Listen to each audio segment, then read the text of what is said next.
Oh My Dog with Jack D and Sean Walsh. Coming up on today's show, we hear from Jordan from Fetch a Dog, and we have a discussion about Pet Month. Hi, Sean. Hi, Jack. How are you? I'm good. How are you? Good. Yeah, you're continuing to get better and feel better. I am. Thank you very much. Yes, I'm on. I just finished a course of antibiotics. Always finish the course. That's what they say. Yeah. Yes. Yeah. Always finish the course. I've done that. I think we should actually explain what we've done today. Is we've just finished. Yes. Recording Off the Lead. Yes. Our new Patreon section exclusive for people that really love the pod. Sign up to Patreon and get us kind of, I suppose, veering away from dogs. Anything goes. Well, it gives us a space to talk about the things that we try to stay on track during the podcast, don't we? Try and stay on topic. I know we don't always, but Off the Lead is where we allow ourselves a little bit more freedom. Yeah. So we've just done that. A lot of fun. Topics included Jack being. Well, don't tell them until they've paid. Well, Tell we need them some sort of sizzler. Okay, fruit bowls. If you have any interest in fruit bowls, then head over to our Patreon. Now people are grabbing their phones going, wait a minute, how do I get some of this? How much? I don't care. Sign me up. There we go. So, yes, you can go do that. So, Sarah, where do they sign up before we crack on? Patreon.com/OMD pod. There you go. As with everything else. Yes. Nice and simple. Good. But so, yes, I'm feeling better, and I've been away for a few days on the road and got back. And I have to say, update on Mildred and the barking in the garden. Okay, yes, yeah. Good place to start. I think Simon's really helped. Right. Our dog expert, Simon Parimaleno,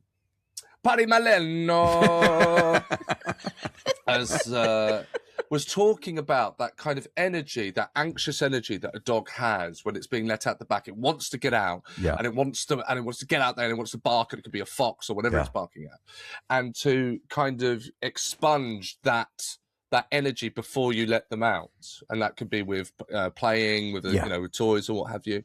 So what I did is I took her on the lead, I opened the door, and then I just give her lots of cuddles and calm her down. Oh. And then she gives me a little kiss on the nose. Right. Oh. And I say, now be quiet. And that's really worked. That's really worked now. She's not doing it. That's we'll see. Amazing. I'm going to have to keep this up. Yeah. Because obviously. I'm not at the point where I want to be, which is opening the back door. I just want to be at opening the back door and it's done. I'm still just having to spend, it's like a minute and a half of just cuddles. Just to calm her down a bit. Let her, as you say, expend some of that energy on you or something else before she goes out. Yeah, that's great that you've had a result that is worth. And I suppose Simon would say now, as you can, once that's established, you can start reducing the amount of time you cuddle her before you let her out. I suppose that's what I imagine that's what he'd say. Yeah, and then you will have sorted the problem out. Yeah, we'll see. So very very happy with that. Fantastic. Yeah. That's great. That's really good. On the common where I walk, especially I think it's on Tuesday mornings. Without that, I don't want to end up sort of pointing fingers at people, but there's a group of people who do exercise out there, right? And they're allowed to, and they can have their dogs with them when they're exercising, which is a lovely idea. But there's one dog that is just always barking, and so the trainer who's exercising the people ends up having to throw the ball constantly for this dog who just comes back immediately and just if my garden backed onto that, I think I'd have to go out and have a word and say, this is getting too much. This is just, it's because actually a dog barking when you don't want it to bark it becomes quite problematic, doesn't it? We all know that. Yes. Yeah. Especially when it's not your not your dog. I know. I kind of almost don't notice I know, because it's it's true. Mildred barking. I'm not fussed. Right, It's yeah. true. You know, but someone else's dog barking. Yeah, drives we've me been mad. to people's houses where the dog barks and barks at you, and you come in, and then we come away and say, "That's a bit of a nuisance, isn't it? You know, it's a bit annoying."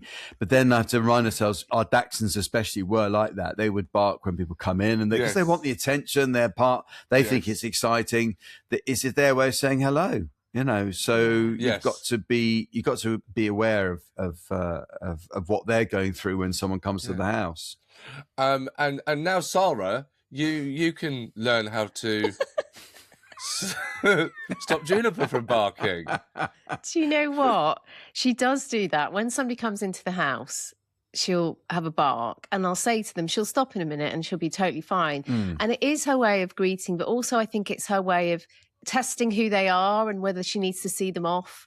And once they're sticking around, then she does settle down and she's really calm. But I think the thing with when she barks during recording, sometimes there's no resolution to that because she's expecting there to be somebody and there isn't. So that's why it can go on a bit. But usually she does it and she gets over it very quickly within a minute or two, really. Yes, yeah. Yeah, it's just it's fine, and it is Oh My Dog, so you would expect the odd dog to make an appearance. So absolutely, It's a bit of ambience, isn't it? Absolutely, of course it is. Yeah. Mildred, we've got new neighbours, and it's interesting that because there are new people in our vicinity, that Mildred is barking at them. She's having to get used to. Right. The new neighbour, she thinks they're, intruders. Oh, okay. Breaking into our neighbour's house. Right. So are they on the other side from the ones who didn't want you to put a shed up, or are they the ones upstairs, are they? They are gone. They are thankfully gone. Oh, wow, that's good news. There will be a real podcast studio for Oh My Dog. Fantastic. Amazing. Yes, but there's a question though with these people that didn't want you to put your shed up. Were they always going to move anyway, or have they moved now? Yes, it makes it even more confusing. Yeah. What, that's pretty unreasonable thinking we're going to move soon. We'll never see these people again. But just, as a farewell, we want to stop you from having your having a shed. I know. Extraordinary. There you go. Our new neighbours were luckily as confused as we were. Okay, good. So, good. Yes. Okay. They sound cool. Yes, they they're sound very nicer. cool. Yeah. Very cool. But yes, so Mildred is just getting used to them. I find that concept interesting that Mildred, these people aren't entering our house. They're entering the neighbours, and Mildred is still barking them off. They don't belong here. Who are these people? Well, no, it's all part of it. It's, she sees the whole house as hers, essentially. I suppose so. She thinks she's a landlord, I imagine. Yeah. Got new tenants in. Yeah. Yes, exactly. But you did have another neighbour who quietly came and had a word, the one who does night shifts. And yes. They're still there, are they? Okay. They're still there. They'll be very pleased with the progress that's been made. But do you think they'll come round and say, by the way, thank you for, I've noticed there's been an improvement? They shouldn't they? Yeah. Well, yes and no. I mean, I think you can just resolve it. The best result is they never come round again. And the second best result is they come around and say, thank you, I noticed you've improved things. At which point you'd have to say, look, I didn't want this to become a conversation, an ongoing thing. I've done my bit. Can't you just, leave me alone now? Yeah, no, you are absolutely spot on. Thank you for thinking that far ahead for me. Yeah, you're right. No, we'll call it quits. You stop barking, it's fine. You don't need to come round and. It is awkward though, isn't it, when you end up, because obviously on the school run there are a number of people along the school run that I say hello to in passing, and usually they've commented on Juniper, and so we've got to kind of know each other. We don't know each other's names or anything like that. No. But one day I ended up saying hello to somebody I thought was one of these people and wasn't, and then got into an awkward few days of having to say hello to this person. No. Yeah, it was so bad. Yeah. And it's completely my fault. And then fortunately we've now stopped that. God, it's awful. Because you can't say, can I just clarify something? I meant, when I said hello 3 days ago, it was a mistake. I didn't mean it. So can we end this, please? Let's never mention it again or make eye contact. Yeah. Well, so it's those are the moments that we get sort of drawn into with our dogs, isn't it? It's And how's Dolly? How's Juniper? Yeah. Go on, how's Juniper? She as well. She's good. You know, we all sort of notice her moods. And you remember I was saying that she'd really perked up because it's spring. Yeah. And now we've gone through this cold snap where it's gone really grey again. And Delphine keeps saying to me, she doesn't look happy. I'm like, she is happy, but I think she'd like to be enjoying the sunshine again and smelling the flowers and... Yeah, she's a bit disappointed that it's gone cold after the nice start. Smelling the daffodils and that. Yeah. Well, we're all like that, aren't we? We're all like that. Yeah, it's true. Can I just say I saw something which I put into the WhatsApp group before we well, it's not on air. We're not on air on a podcast, are we? You can say that. But you can say it. But there was this thing going round that I happened across on social media about the BBC had posted a video or something about, does Britain love dogs too much? And actually, are we letting dogs into too many places? And I didn't know this. It informed me. Did you know this? That John Lewis and Zara allow dogs. Oh, yeah. I love that. I had no idea. Know that, I didn't know that either until I saw that. It's fantastic. Yeah, I do know that. In fact, Jane was in Peter Jones in Sloane Square, and she saw there was a quite an elderly woman there with a Labrador who basically curled one out. Yeah. And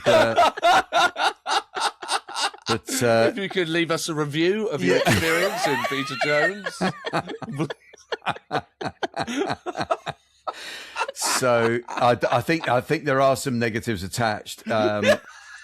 Yeah, I think that's the fear, isn't it? That's what people are looking out for. Yeah, that's the fear. And you think, oh, come on, it's so rare. It's such a rare thing to happen. And the advantages of having dogs being allowed into these spaces is so nice.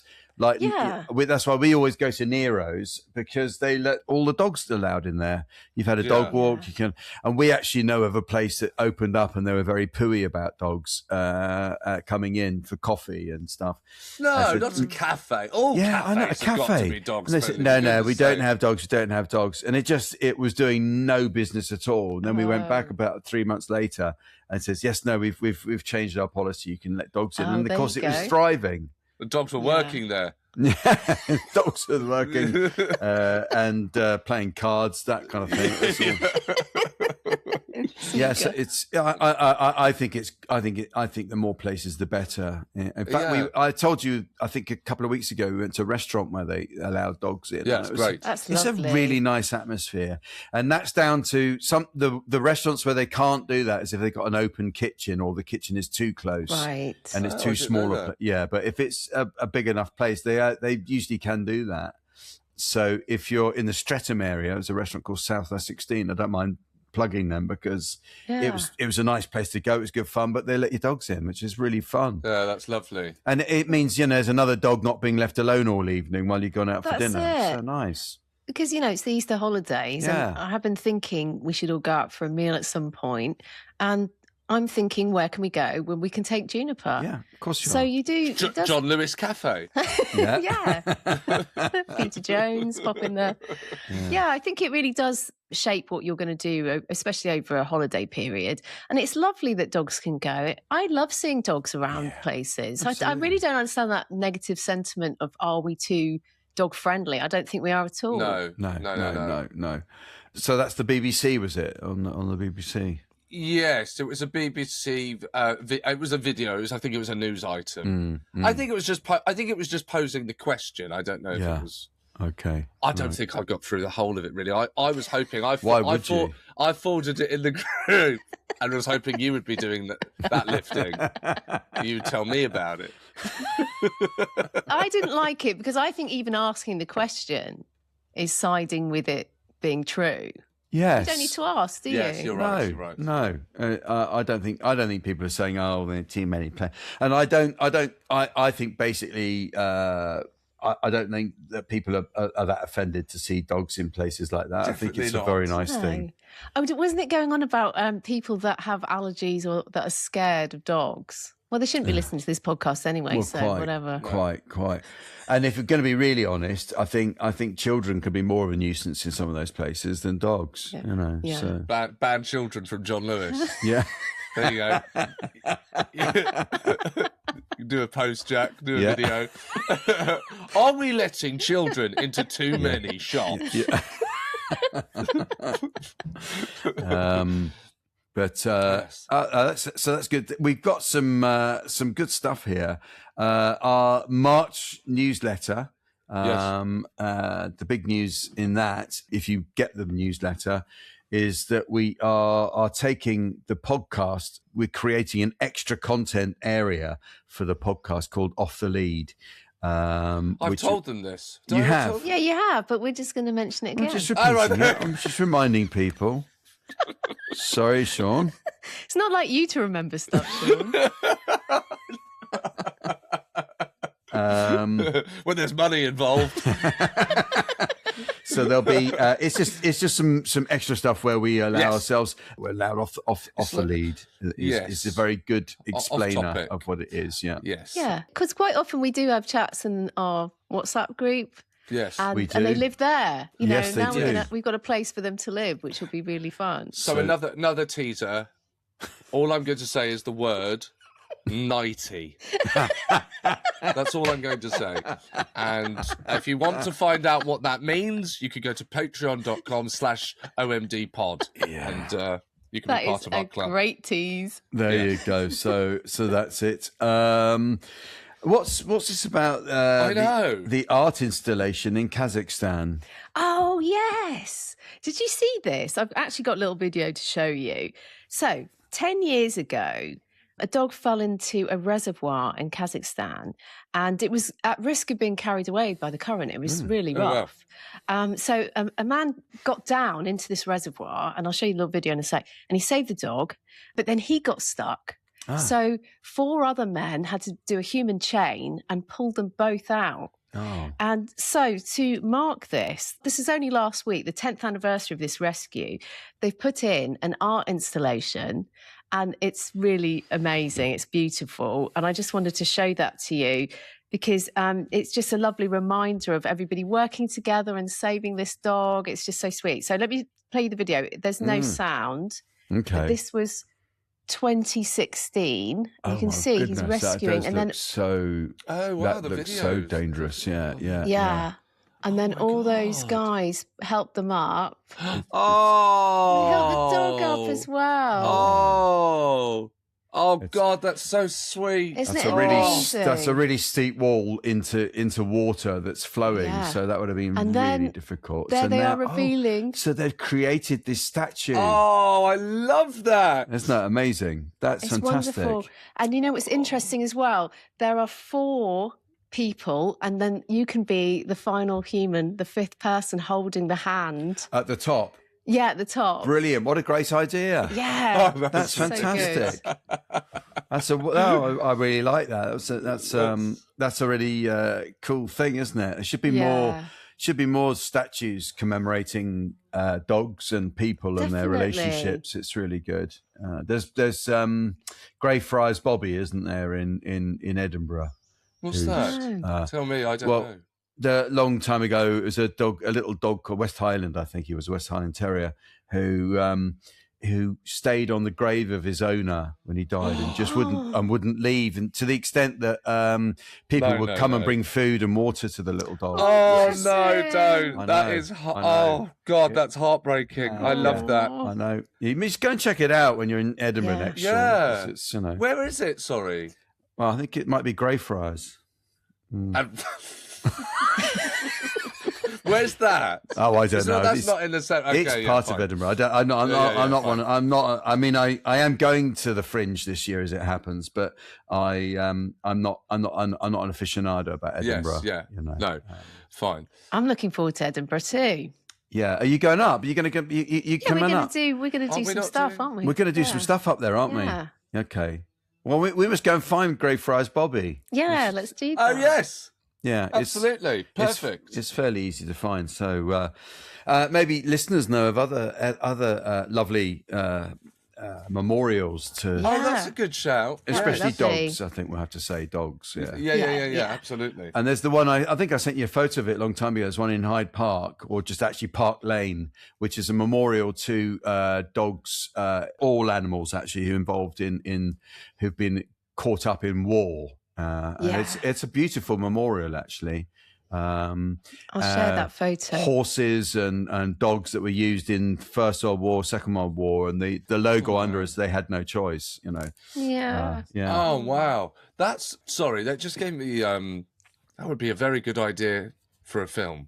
That's all I've got on that, but that just would, I'm surprised that is not, that could be an Oscar-winning film, a film about like Warhorse.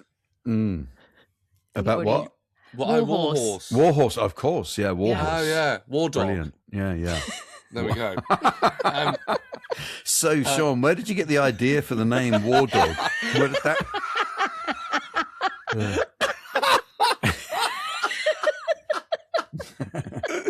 Yeah. No, I think it's going to be a big hit. I mean, people prefer dogs to horses. Warhorse is great, though. Have you ever seen that? It's amazing. It really is good. The film or the play? The play. We saw the play, and you read the book, obviously, Sarah. Yeah, we've got the book. Yeah. Did you see the play? Did you go and sit on stage? I haven't seen it on stage. Fantastic. No, the film's amazing. It's a Spielberg film. Yes, I think it is, isn't it? Spielberg, yeah. Was that good? Yeah. Okay, right. You didn't see it? Who are you talking to? I thought you were talking to Jack. Sorry, Jack, because you saw it, you loved it. Yeah. Jack, you saw the play, you loved the play. I saw that. They made the film and you went, I'm not going to bother. I didn't watch the film. No, I didn't see the film. No. I know. Well, you know, what's the point? But it was good. I recommend the play. I think Sarah recommends the book, and you recommend the film. There we are. Yes. Think we've done that and spent too much time on Warhorse. Let me bring it back to dogs, because we saw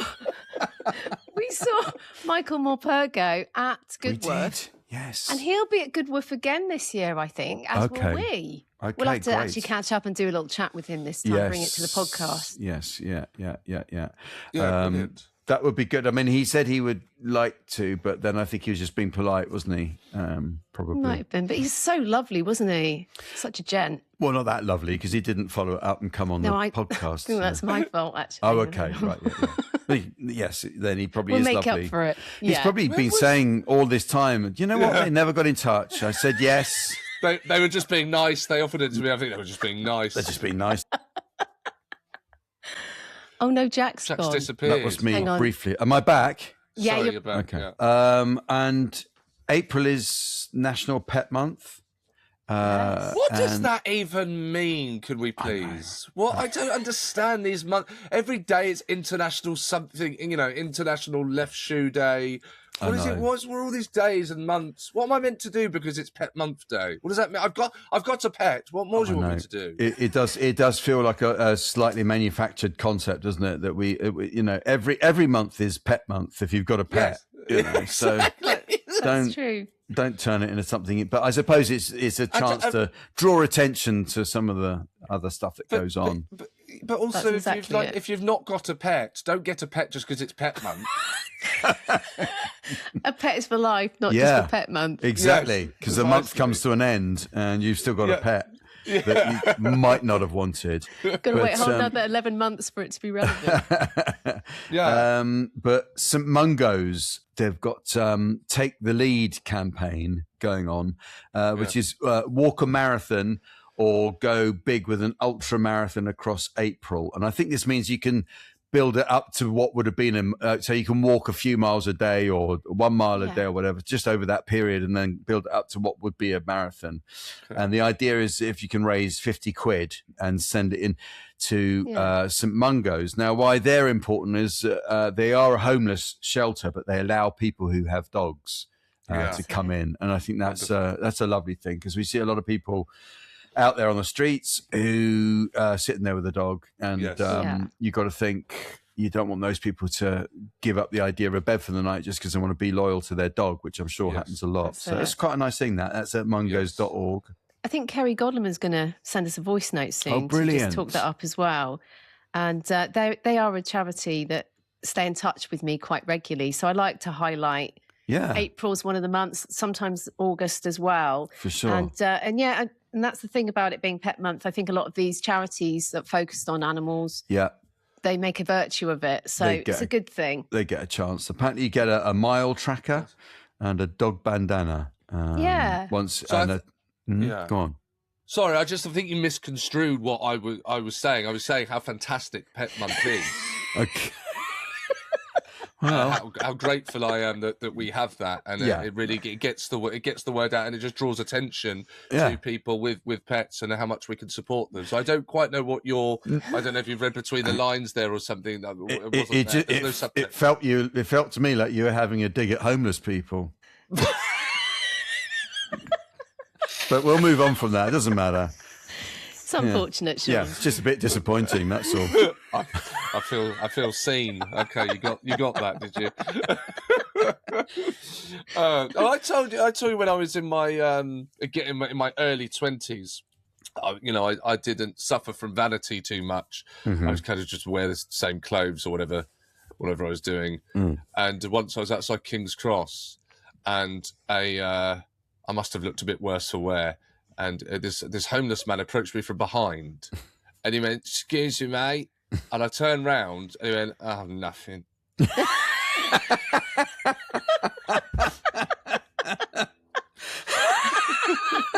Didn't even bother asking. Oh no! I know. There we go. There you go. But there you go. So Pet Month, there'll be a link in that in the bio. Link for that in the bio, mungos.org. I just wanted to. Oh no, we've got a message, haven't we, Sarah, from Jordan? That maybe we should. I've actually got something quite exciting to tell you as well. I don't think I've told you about this yet. Oh. But we've been speaking about the Cinnamon Trust quite a lot on the show. Yes, mentioned a few times. Yes. Well, they've been in touch and they've asked us to be guest judges. For a campaign they're doing in April as well. Pet Month, fantastic. Yeah, for Pet Month. And it's called Selfies for Cinnamon. And basically, they're asking people, it's to highlight the charity, really. They're asking people to send in their fun photos with their dogs, and there's going to be different categories. We're judging the Comedy Gold category. Brilliant. So once those photos start coming in, I will share them with you, and then we can decide the ultimate winner. Wonderful. That's what an honour. What an honour to be involved. Yes. Lovely. Thank you, Cinnamon Trust. Looking forward to that. That'd be good. Thank you very much. So you just go to cinnamon.org.uk and you can find out more on there and enter there. Yeah, nice one. On a more serious point here, I think we've got Jordan from Fetch a Dog has been in touch with quite, as I say, a serious thing about dogs being abandoned and the reality of rescues. It's a voice note that I think is about 3.5 minutes long, but I think it needs to be listened to. So should we play it? Yes. Yeah. Hi Jack, Seann and Sarah, it's Jordan from Fetch a Dog. We recently had a video out with the Dodo where we explained about a dog named Peaches that we rescued from the pound who was going to be put to sleep when her time ran out after 7 days in the pound. And the amount of people in the comments saying, this doesn't happen in England, we don't have pounds here, no healthy dog is put to sleep, and that's just not true. It really shocked us, to be honest, at the centre and the pound pullers that we know, that so many people don't realise that this is happening all the time. Dogs are found as strays by dog wardens and taken to pounds or stray kennels so that they can serve a statutory 7 days to give people time to reclaim their lost pets. So their chips are checked during that time, people are contacted, and people can come and claim their dogs. However, sometimes people don't come and claim their dogs, sometimes they're not chipped, sometimes there's no details on the chip.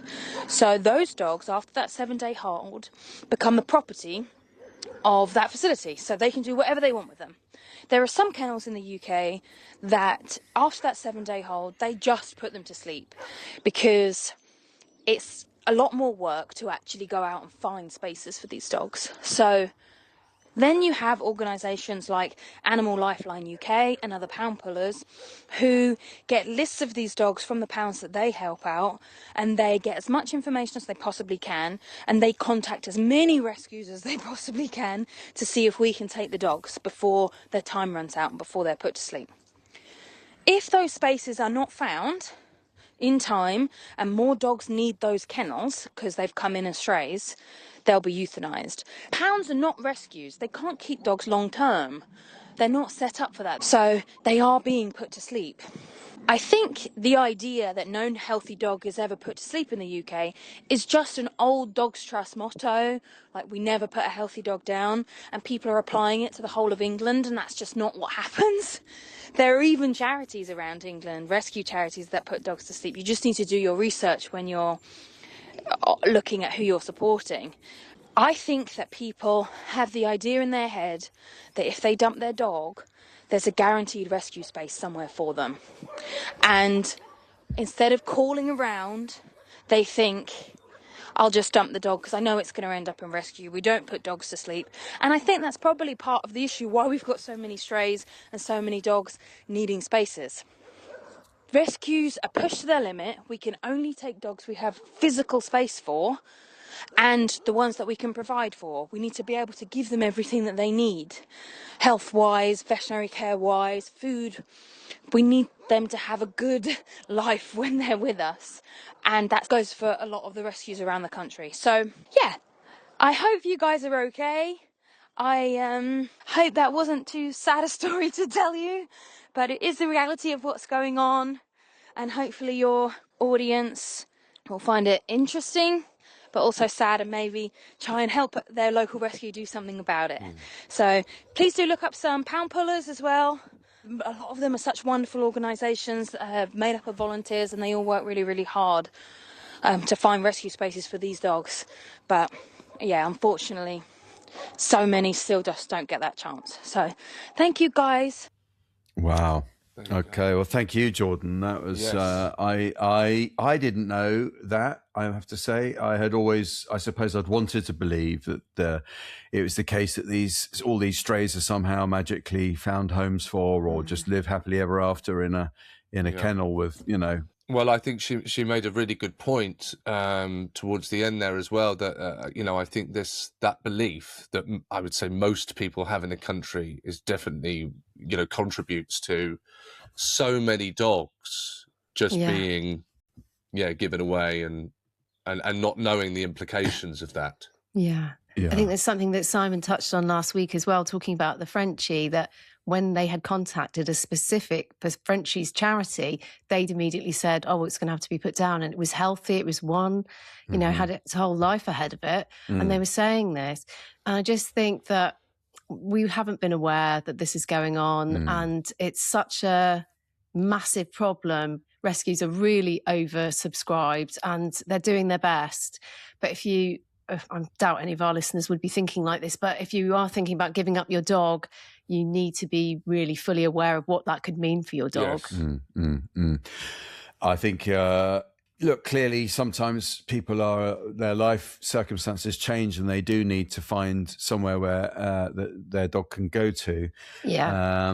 And if you find yourself in that situation, then as you say, Sarah, don't just assume that by handing it over to a pound or God forbid that you just abandon it. I don't think we're talking to anyone who regularly listens to this, but if that were the case, but to be aware that this is you're putting your dog in mortal danger. And the other thing to remember as well, get your dog chipped. Make sure your dog is chipped and keep the details up to date. If you move or change your phone number, make sure the vet knows and that goes into the system. Because if your dog goes missing, the first thing the vet will do, they'll scan it for the chip.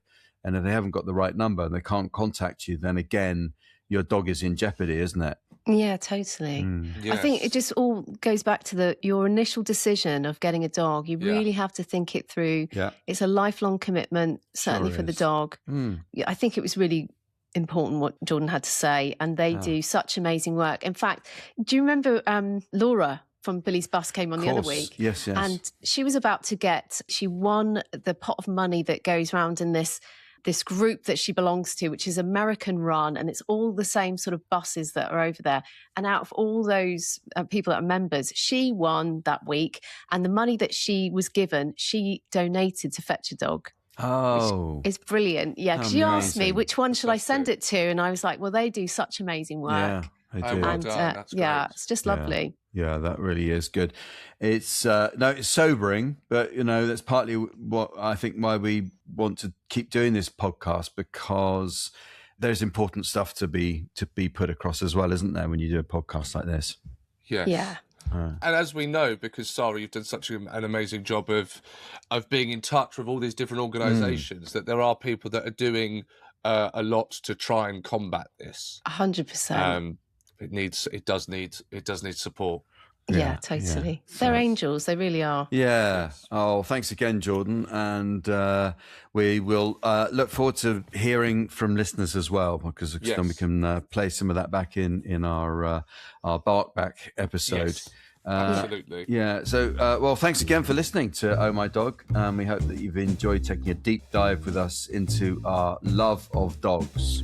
Yes, please go subscribe to us on Spotify and YouTube and sign up for our newsletter, all of which can be found at our website, omdpod.com, where you can email us at hello@omdpod.com and find us on Instagram at omdpod. You'll find lots of extra content there. Sarah finds all the best dog content and posts it online.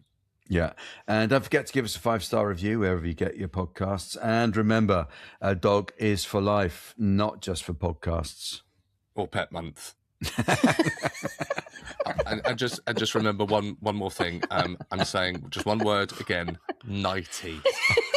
Patreon.com/omdpod. You get more like Alan Partridge every week. All I'm saying is, if you want to go over for some bonus content, where we'll be sliding away from dogs, that doesn't mean we'll be going to cats or other animals.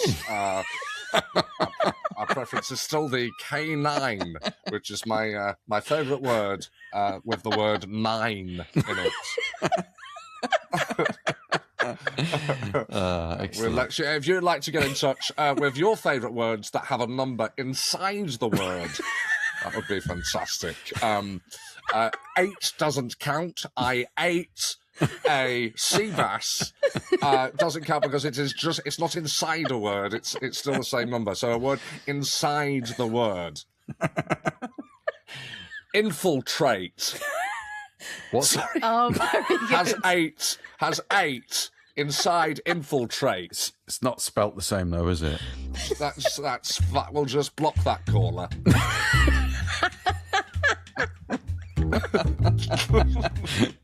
That's brilliant.